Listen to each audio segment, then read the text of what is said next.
here. I feel better now. And today is my 25th birthday, everyone. I'm halfway to 50 years old, ladies and gentlemen. So it's very cool to be back here and celebrate this special day with all of you. So I really appreciate the opportunity to come. But today I'm going to be talking about a very simple concept that is sometimes hard to grasp, but is definitely important to be reminded of.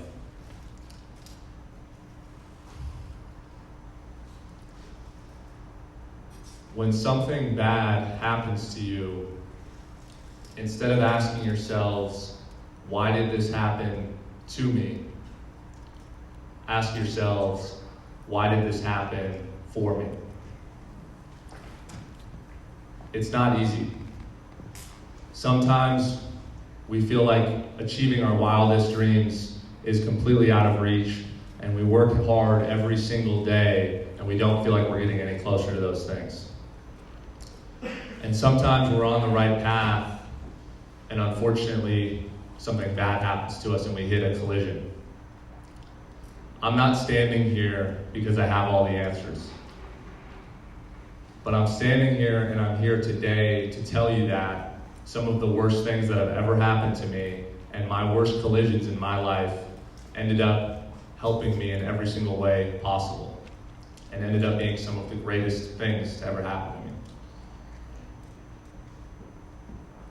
The first person I want to talk about is a little boy I met when I was a 17-year-old, wide-eyed, snot-nosed kid going to Oak Park High School.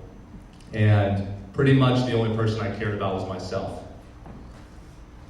I wasn't the greatest student, and I was pretty much convinced I was going straight to the NBA, so basketball was all that I really focused on. Yeah, I'm sure maybe some of you can relate to that. And I was humbled really quick when, after one of my high school basketball games, a girl who I'd never met before came up to me and said, "Hey, my little brother wants to meet you and play basketball with you."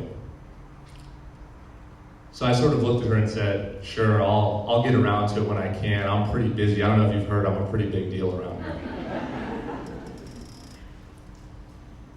And then she looked at me and kind of stood up a little bit taller and said, "Actually, it has to happen next week." And I said, "Well, why is that?" She said, "Well, my little brother is 6 years old, and he has sickle cell disease, and the last thing that he wants to do before he goes into the hospital for a full year of isolation for a bone marrow transplant is meet you and play basketball with you."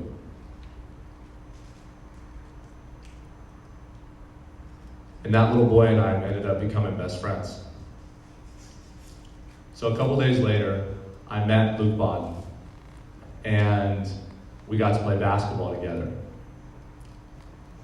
And when we were playing basketball the first time we met, I was taking it pretty easy on him because he was about this tall and I'm about this tall. When he went right by me and scored the first basket, and he looked at me and he said to me, "I thought you were supposed to be pretty good." Which is just one of many things that Luke taught me. And it was incredible to see someone so young have so much belief in himself, but also hold me to an even higher standard. So he was only 6 years old at the time, and I was 17. So Luke ended up going into the hospital at CHLA, where he would spend the entire next 12 months in isolation. And when UCSB started to recruit me, I knew that I had to go and see Luke to tell him that I'd be playing basketball close to him and nearby. So I went down to CHLA and I brought my brand new UCSB hat after I committed to play there. And I went to go and see him when I was met by his father for the first time in the waiting room.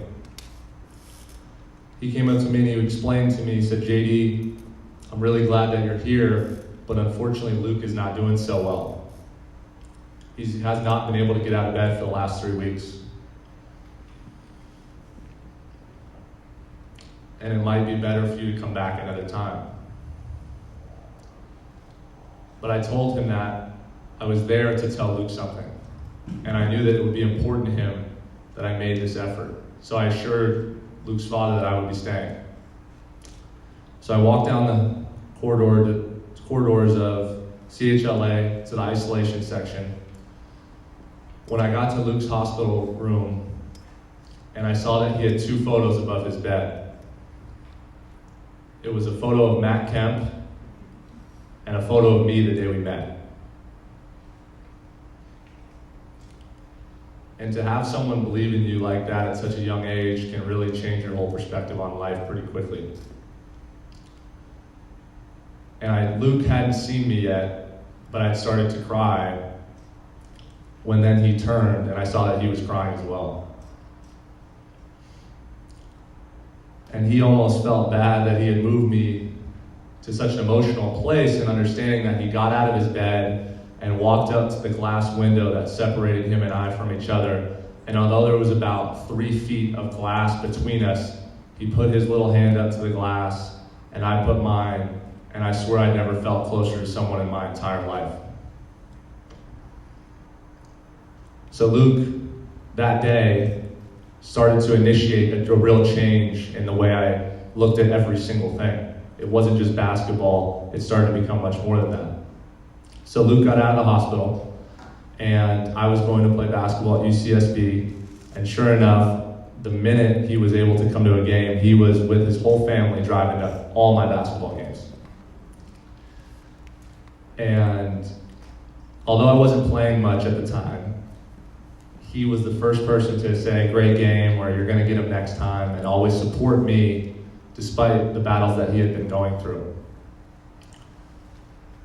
So after every single game, we would go and have pizza together, because that was Luke's favorite food, and if you knew Luke, he was a huge foodie.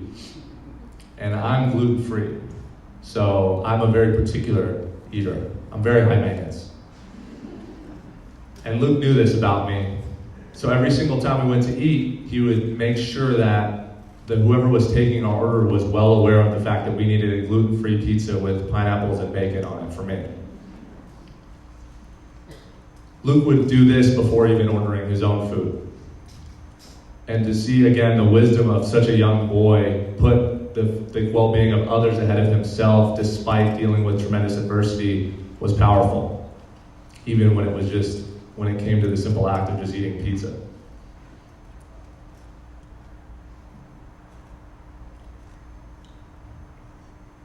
The way he believed in me is not something that's still, even to this day, very easy for me to talk about. But I know how important it is to carry on his message.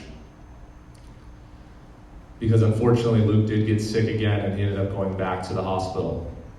And at this point, he was 10 years old. So I was going to see him after he started to have continued issues.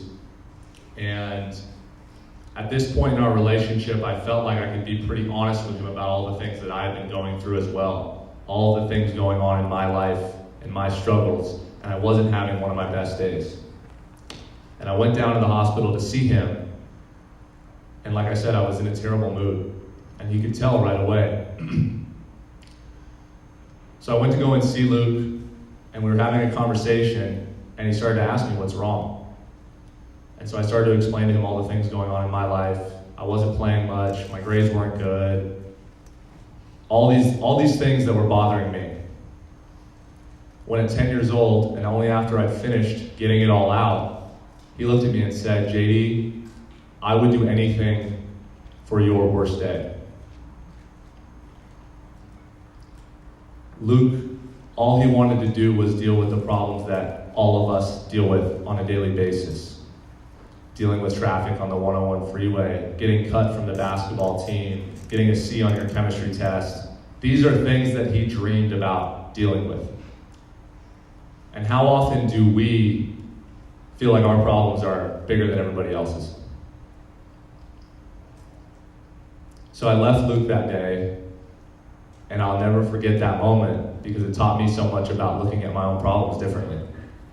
Because for him to go through that at 10 years old meant that all he wanted to do was have the opportunity to fail and then get back up. So a few weeks after that, I was going down to see Luke again, and I made sure that I turned my attitude around.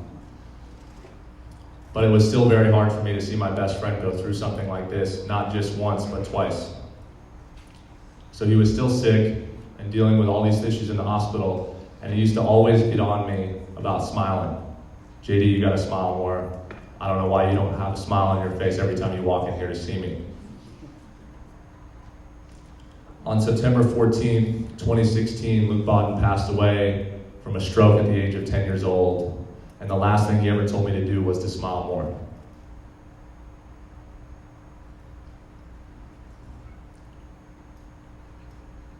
Like I said, it's still not easy.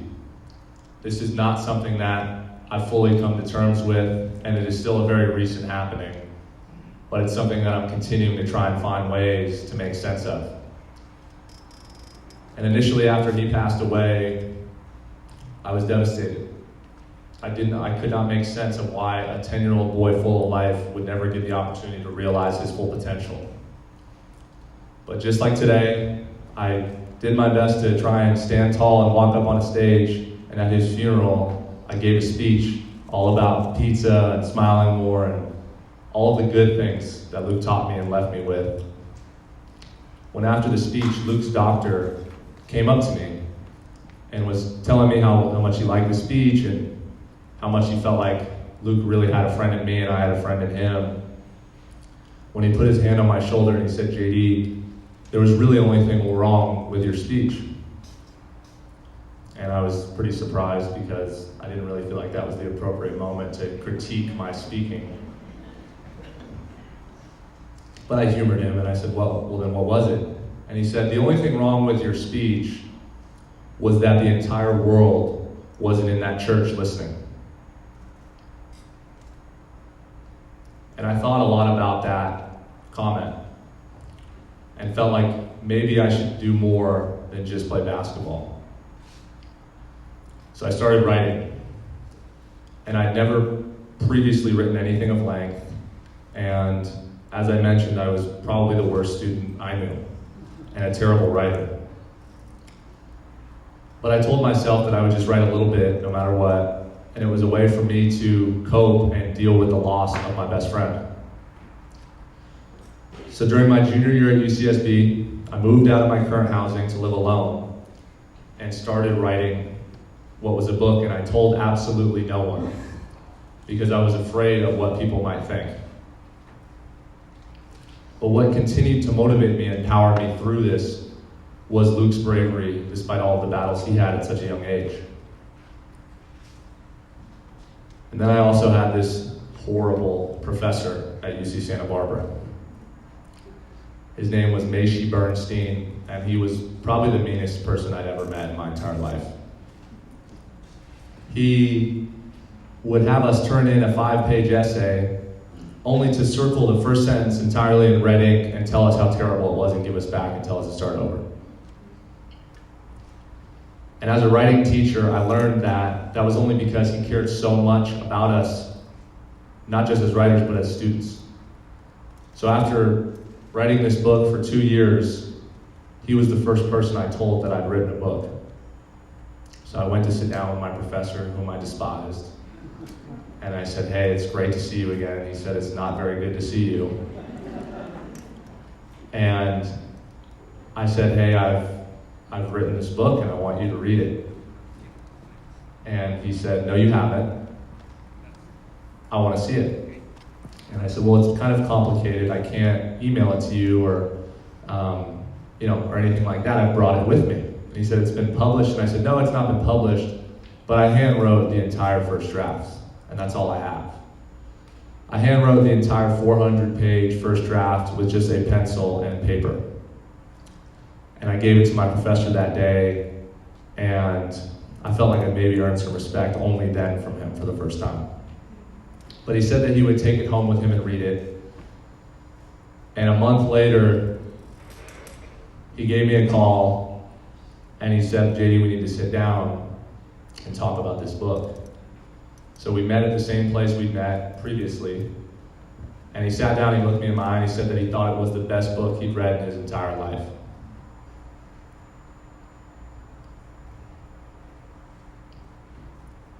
that was such a monumental turning point for me, because to have that affirmation from someone that had, prior to that conversation, I felt like never believed in me, gave me the confidence to say, maybe this really is something.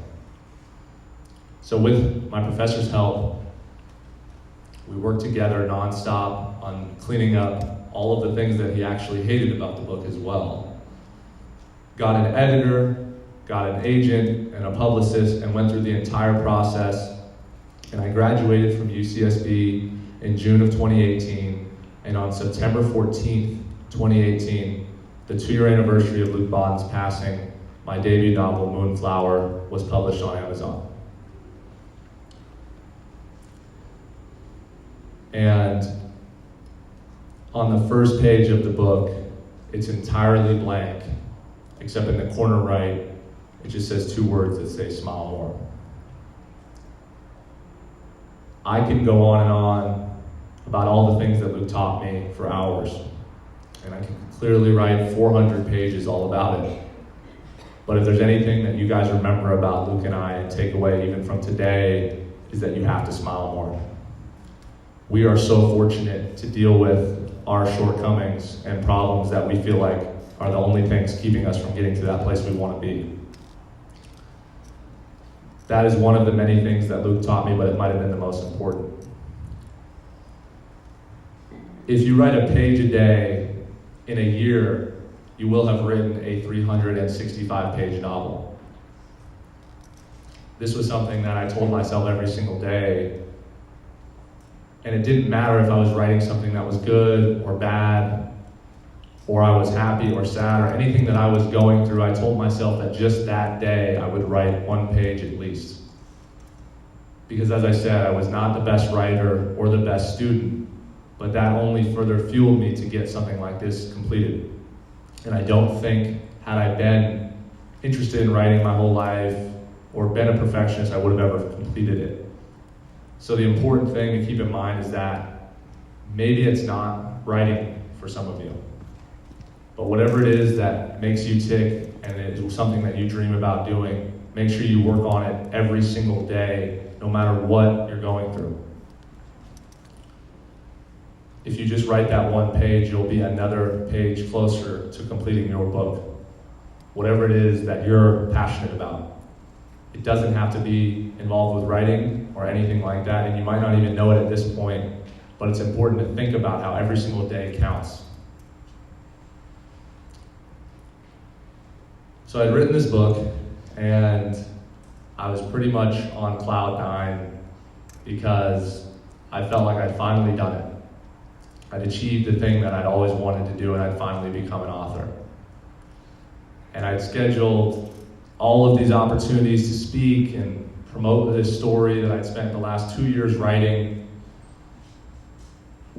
when the Woolsey fire began. And for those of you that had to deal with that situation, you know how monumental it was for this community. I myself underestimated the power of something like that, such a tragedy. But I was with my mom at our house, who lives in Malibu, when the fires jumped the 101 freeway in the middle of the night. And my mom came and waked me up at about 4:30 in the morning to tell me that we only had about 20 minutes before they said the fire would be at our front door. So she said, pack everything you can.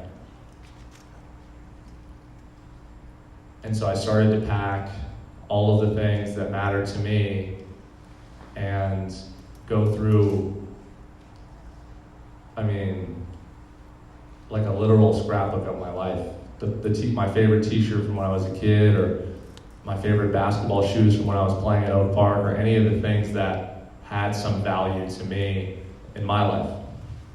And I threw them in a box, and I got in the car, and I came back upstairs to help my mom when I saw the things that she grabbed were nothing like mine.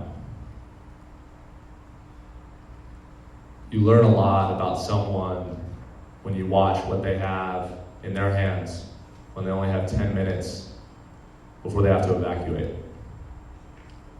I started to grab things that I loved and cared about, things that were important to me. That's not what my mom grabbed. My mom was busy going through baby photos, pictures of me when I was just a little kid, all of the monumental moments in my life, and left all of her own things behind. And we got in the car, and we evacuated Malibu and relocated to a hotel in Santa Monica. And I hadn't gotten much sleep, so I tried to lay down and fell asleep, only to have my mom wake me up a second time and say to me when the TV was on in front of her, "JD, that's our house on the news burning down." And so at 11 o'clock on November 9th, my mom and I sat together arm in arm and watched our home burn down in the Woolsey fire.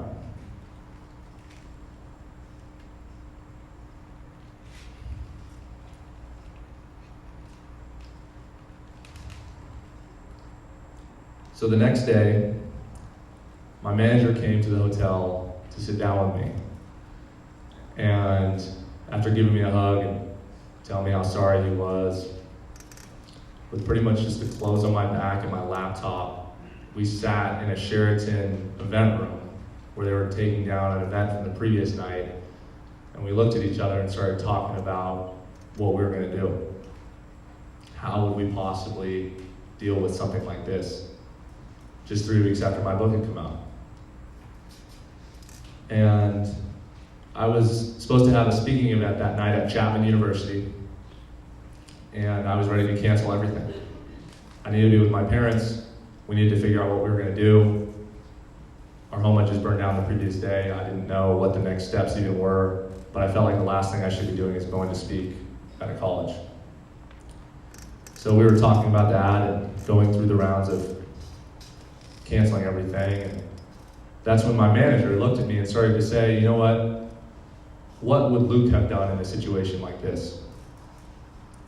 Luke's strength and bravery, despite an insurmountable odds and an illness that unfortunately takes the lives of many kids all around the world, he never once felt bad for himself. He always looked out for me despite anything that I was going through. And my manager started to explain this to me, and he said, "You know what? We're going to donate 100% of your book sales to the Woolsey Fire Relief and the American Red Cross." And so through a campaign called MoonFlowers for Malibu, 100% of MoonFlower's book sales were donated to the American Red Cross and the Woolsey Fire Disaster Relief. Because that's the only way Luke would have wanted to have the book written about him to carry on his message and help others. So we took that opportunity to turn what was a horrible negative into this positive to hopefully give some hope and inspiration to other people that are maybe going through a similar situation. So throughout this campaign, I was going all over the place and speaking, and I was in San Francisco, California, going to a high school, when my phone rang, and it was ESPN calling, saying they wanted to do a spot on me and my home and the book on Monday Night Football. They said, "Can you be in Malibu tomorrow at 7 a.m.? And I looked at my car and I said, "I hope my car can take this drive we're about to do, because we got to get back to Malibu." So I said, "Yes, I'll be there. I'm going to make it." And I flipped a U-turn, called the school I was supposed to go to and said, "Hey, I've got the stomach flu, it's not going to happen." And I started buckling down on trying to get back to Malibu in like 12 hours. So I slept for maybe 45 minutes, got up, showered, went and met with ESPN and their whole film crew, and went to drive into Malibu. This was a week after the fires had happened. But the devastation was so bad and was still being dealt with, and that they weren't letting anybody into Malibu for any circumstance. So we were stopped at a police blockade where I was told, "You know what, unfortunately they're not going to let you through. If you want to wait, We can maybe get you through in about an hour or two. And I explained to them the situation, and they again assured me, look, unless you're the police or you're the firefighters, no one's going into Malibu right now. So we decided to wait. I was sitting there in my car with all these people I didn't know when I saw this U-Haul truck drive up to the blockade.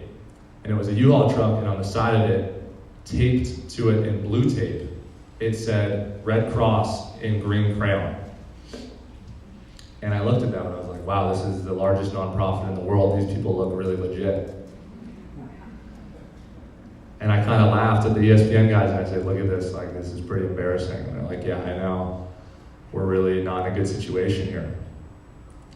And I was literally looking forward to having to watch them get turned around just like me and have to go back. When this guy rolled down his window and said to the police officer who was running the blockade, hey, I'm with the American Red Cross, I'd like to get through, I have some supplies for the fire. And the officer kind of looked over his shoulder and looked at the car and said, no way, I'm not buying this. You're gonna have to turn around. And I sort of got a kick out of that. But the guy didn't change and didn't start moving his car around. He looked again right at the police officer and not even changing his tone said, I don't know if you heard me, but I'm with the American Red Cross and I'm going through. And eventually he did go through and bring those supplies to the other people in need. So then I got in my car with the ESPN crew, drove up and said, hey, I'm with the American Red Cross, can you guys let me through? Which didn't work.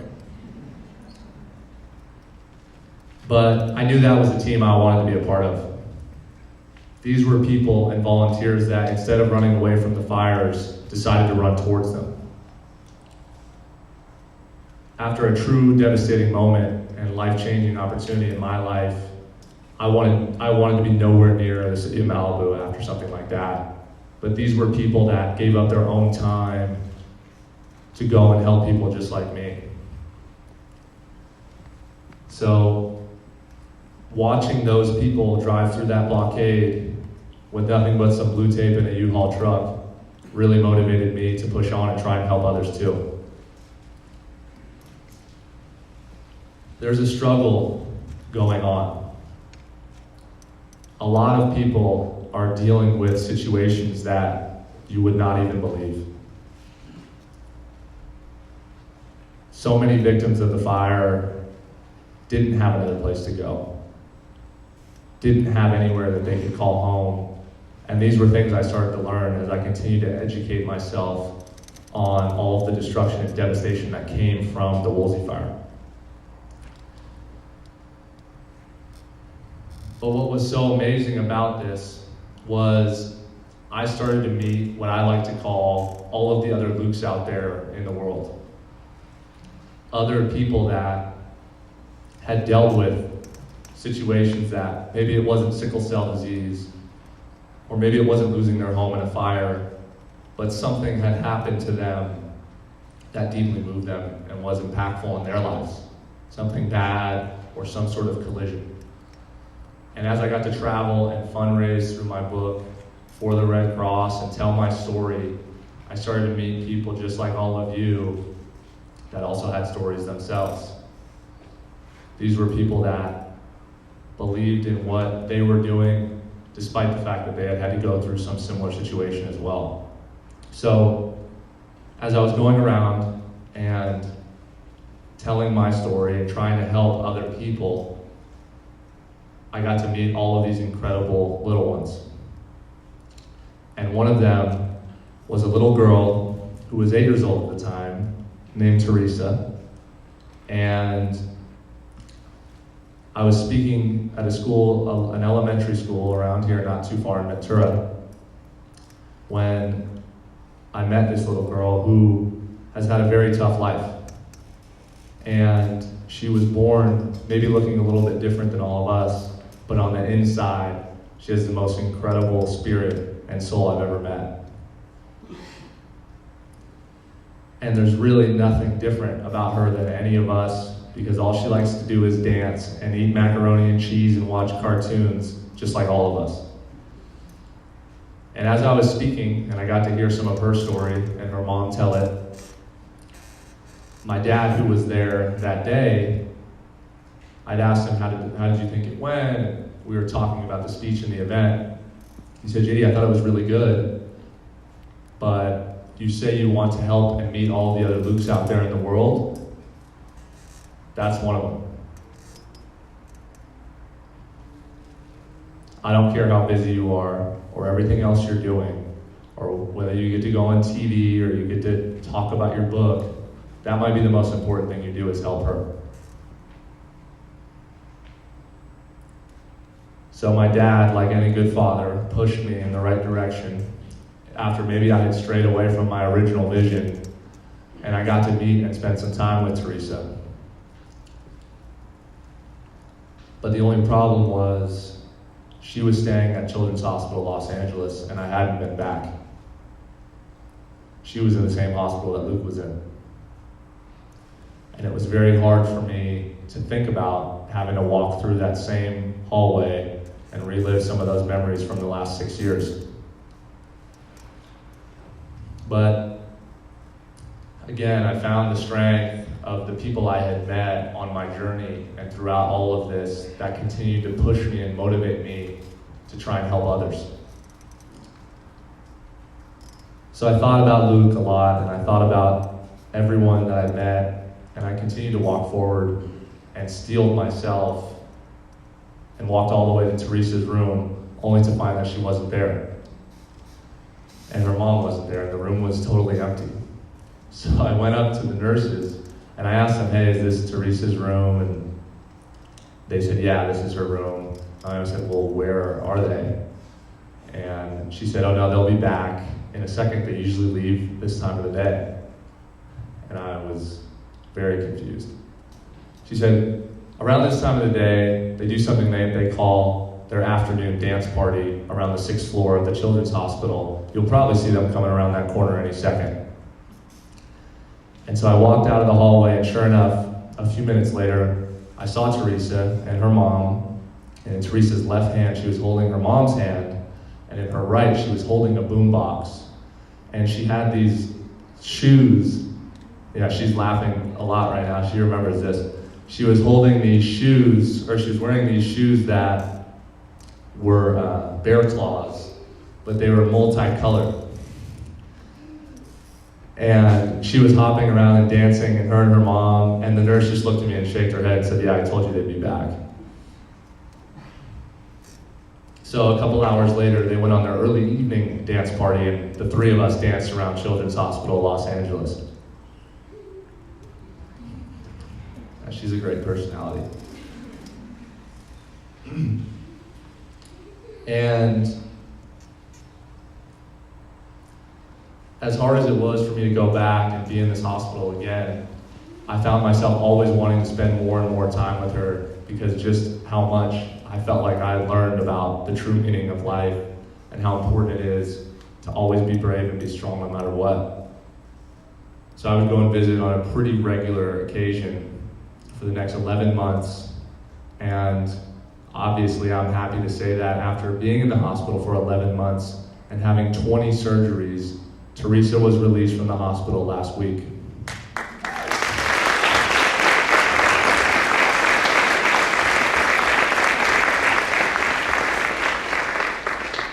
And she's now 9 years old. So not quite 25 yet, even though I feel, so she makes me feel pretty old. But being able to dance through life's misfortunes is such a unique quality that I think we can all do a better job of. As Teresa showed me this and taught me this, I learned more and more that honestly I didn't really feel bad for her at all. In fact, I was pretty jealous. Her ability to look at life's misfortunes and dance her way through them was pretty cool to me. Be kind, for everyone you meet is fighting a tough battle.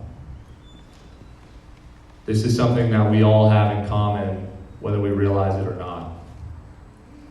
We've all been through things that we feel like we're the only one that's ever had to deal with them, and that unfortunately makes it harder on us to get through life. But the really interesting thing is, after meeting so many people in the last year and going to so many different places, how similar we all are. All of these people come up to me after I speak and tell me that they were thinking of one person the entire time I was up here, and it was that person that motivated them, that they'd lost, or that they knew someone had lost. We have to do a better job of relying on each other to get through life's misfortunes, because these things are unfortunately inevitable. We have to rely on our community of friends and family to lean on when these things happen. So in conclusion, as I said, I still struggle. These are still things that I deal with on a regular basis, and I find hard to move through. But when I met each of these people, they gave me so much in return. People always tell me how sorry they feel for me for having to deal with all of these things. But to be honest, I feel like I'm the luckiest person I've ever met. For all of these bad things that have happened to me have actually turned into amazing things for me. That's worth clapping about, I think.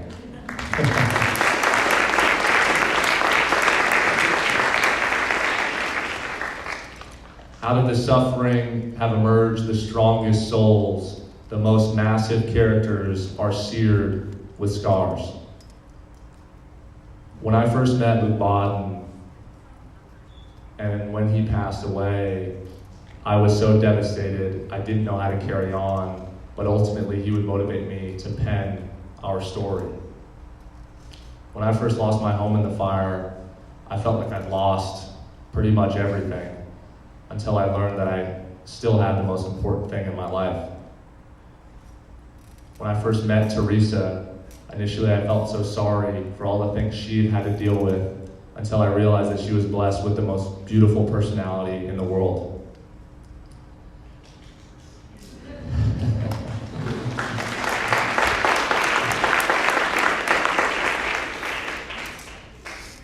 These are all things we have to go through, but when we start to realize that we are in this together, it gets much easier.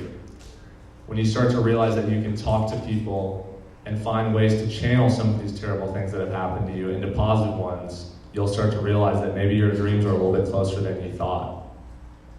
So I challenge all of you to maybe look back at some of the worst things that have ever happened to you, and instead of looking at them as bad things that happened to you, look at them as things that possibly happened for you. So go ahead and get started. Thank you.